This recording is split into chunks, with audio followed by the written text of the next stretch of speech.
Turn on the news, scroll through your feed, and what do you see? The dollar is dead. The US currency is about to collapse. It's everywhere, this constant drumbeat of panic. But what if I told you that the immediate, catastrophic end of the dollar you keep hearing about is, well, not exactly true. It's not a sudden event we should be bracing for. The real story is a lot more complex, and frankly, a lot more interesting. Let us cut through the noise and figure out what is actually happening to the world's reserve currency. You've probably heard the theory of the dollar's kill switch. The idea is that a country like China could just dump all its US debt, trillions of dollars, onto the market and crash our economy overnight. It sounds terrifying, right? But here's the thing. It's a classic case of mutually assured destruction. Imagine China pushes that big red button. Yes, it would cause chaos for the US economy, but it would simultaneously obliterate the value of the very assets they're selling. Their own economy would be hit just as hard, if not harder. The US Treasury market is the deepest, most liquid market in the world. There's no other place to park that much cash safely. So, a deliberate, all-out economic attack like that? It's simply not in anyone's best interest. It's a standoff, and nobody wants to pull the trigger.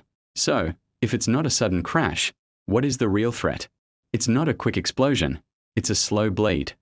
Think of the classic boiling frog analogy. If you drop a frog in boiling water, it jumps right out.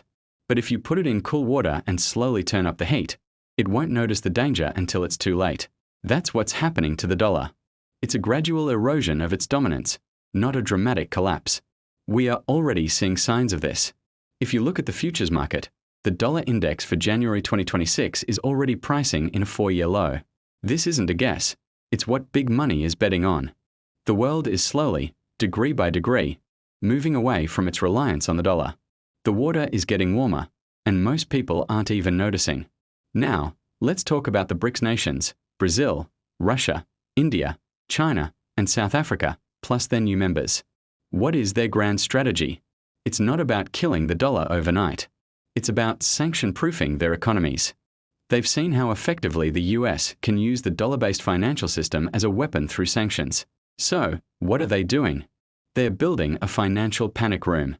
They are creating alternative systems for trade and finance that don't rely on the US dollar or the SWIFT system.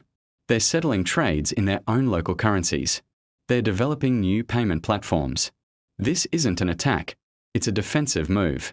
They're rebuilding an escape route so that if they ever find themselves on the wrong side of US foreign policy, they have an economic alternative to fall back on.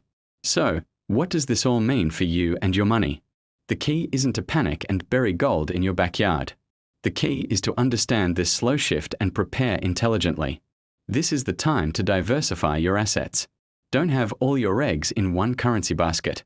Consider assets that are not directly tied to the dollar's value.